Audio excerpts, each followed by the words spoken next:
Video के नीचे दिए हुए इस लाल रंग के सब्सक्राइब बटन को दबाइए और जुड़ जाइए पवन सिंह न्यूज चैनल से, ताकि आपको पवन सिंह से जुड़ी हर खबर मिलती रहे बिल्कुल फ्री।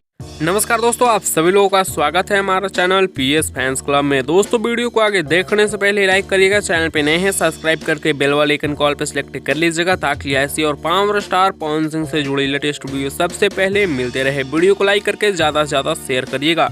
दोस्तों आज से 2 महीना पहले इस फोटो को वायरल किया गया था और आज से 2 महीना पहले इस गाने का शूटिंग कर लिया गया था, जिस गाने का फोटो आप लोग अभी स्क्रीन पर देख पा रहे होंगे। और फिलहाल इस गाने का पोस्टर आज से 2-3 दिन पहले आ चुका है, यानी अब आप लोग समझ सकते होंगे हम किस गाने के बारे में बात कर रहे हैं। जहाँ दोस्तों ये वही गाना है जिस गाने का नाम है घाव दे देबे। दोस्तों उसी गाना का फोटो है, उसी गाने का शूटिंग कई तरह से कई लोकेशन पे बहुत ही बड़े लेवल में हाई लेवल में किया गया है, जिसका फोटो आज से 2 महीना पहले ही वायरल किया गया था। फिलहाल इसका पोस्टर आ चुका है, टीजर आज शाम तक आ जाएगा global music junction YouTube channel पर, और गाना भी 2 दिन के अंदर में रिलीज हो जाएगा।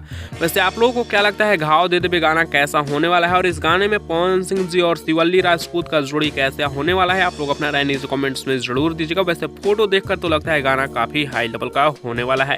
इस वीडियो में इतना ही, मिलते हैं नेक्स्ट वीडियो में नए अपडेट के साथ। तब तक के लिए बने रहिएगा आप हमारे चैनल पीएस फैंस क्लब के साथ। ऐसी और पवन सिंह से जुड़ी लेटेस्ट वीडियो सबसे पहले पाने के लिए आप हमारे चैनल पीएस फैंस क्लब को सब्सक्राइब करके जुड़ जाइएगा।